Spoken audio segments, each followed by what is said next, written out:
blast from the past. Remember when you laughed. Welcome to Big Kids TV. This is the podcast where we take a fun and nostalgic look back at the classic children's shows we all grew up with. Whether it's timeless animations or unforgettable live-action adventures, we're here to celebrate the stories, creators, and magic behind the shows we still love today. So, grab a cuppa, a slice of cake, and get comfy as we take a look at Pinny's House, the final small films classic, where even the tiniest characters go on the biggest adventures.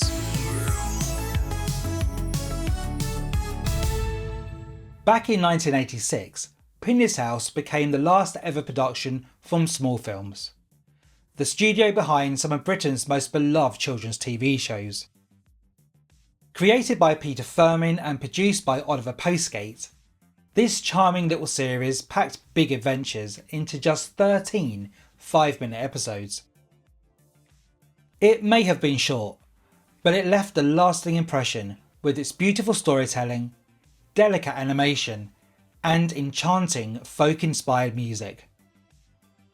The story follows Victor, the smallest wooden sailor in the world, who lives on a shelf in a tiny blue sailing boat. Next to him sits an empty china house, visited only by a green beetle and a little spider. Victor's life is quiet, with only 2 children, Joe and Tom, occasionally playing nearby. Now that all changes when Joe places a peddler doll on the shelf. Amongst its tiny wares, Victor spots Pinny, a small wooden doll. The peddler demands payment, so Victor searches through the dust and fluff on the floor until he finds an old ring to trade. Just like that, Pinny moves into the china house and their adventures begin. Victor and Pinny may be tiny, but their world is full of danger. Pinny is nearly carried away by a thrush building its nest, while Victor ends up sucked into a vacuum cleaner. Even a simple trip to the beach becomes a life or death struggle when the tide threatens to wash them out to sea.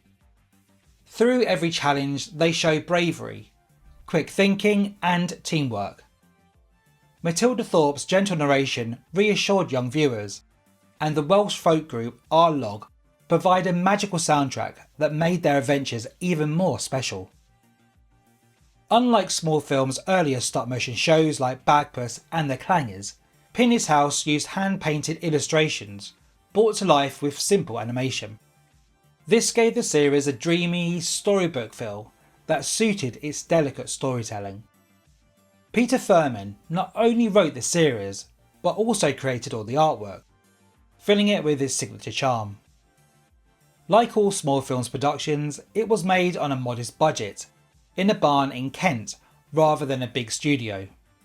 Oliver Postgate, usually the narrator on their shows, stepped aside for Matilda Thorpe, whose warm voice brought Penny and Victor's world to life. The music, composed by R. Log, was another highlight. With its accordions, woodwinds and strings, it gave Pinny's House a unique and whimsical feel.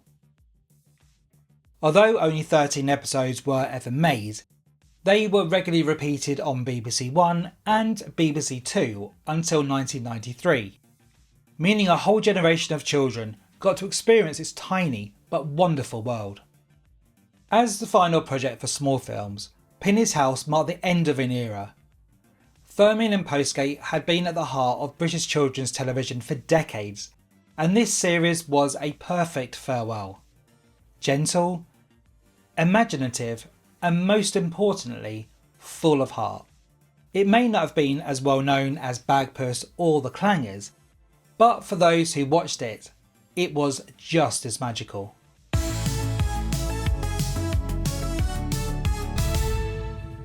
And that's it for this rather short episode of Big Kids TV podcast. Thanks for joining us on this trip down memory lane. If you like this episode, don't forget to subscribe, leave a review and share it with your fellow nostalgia fans. If you've got a childhood favourite you'd like us to cover, let us know. And until next time, keep the magic of kids TV alive. Big Kids TV podcast. blast from the past. Remember